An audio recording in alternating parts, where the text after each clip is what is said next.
नमस्कार मित्रांनो, तर मी पहिल्या व्हिडिओमध्ये तुम्हाला सांगितलं होतं की रेशम आळ्यांसाठी शेड कसं प्रकारचं पाहिजे, त्यामध्ये आत सुविधा कशा हवेत. तर आता मी तुम्हाला इथे आणलेला आहे की जो रेशम आळ्यांसाठी जो पाला लागतो तो कशा प्रकारेचा असतो व त्याची छाटणी कशी केली जाते. तर लहान ज्या रेशम आळ्या असतात त्यांच्यासाठी हा पाला जो आहे, लहान पाला कवळा पाला आहे आणि तुम्ही पाहू शकता की याचे पान किती कवळ्या प्रमाणात आहेत. हा पाला अगदी लहान रेशमांसाठी चांगला आणि सोयीस्कर आहे.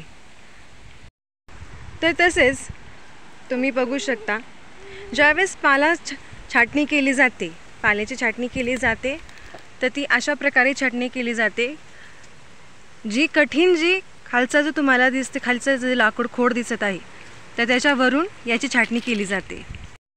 तसंच तुम्ही पाहू शकता यामध्ये शेवग्याची ही झाडे आहेत, शेवग्याची शेंगा आहे.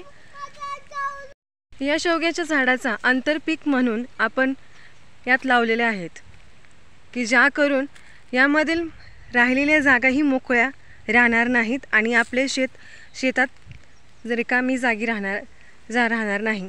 कारण की जागा भरगच्छ असल्याने आपण हे आंतरपीक म्हणून लावतो. तर तुम्ही हे शेत बघत आहात ते हे अर्धा एकरपेक्षाही कमी आहे. याच्यामध्येही तुतीची लागवड केलेली आहे. एवढंच नव्हे तर आमची 2 शेतं आहेत त्याच्यामध्येही तुती केलेली आहे. परंतु सर्वप्रथम लहान रेशम किड्यांसाठी हा कवळा लुसलुशीत पाला हा चांगला आणि पौष्टिक असतो, त्याने आळ्या वाढीस मदत होते.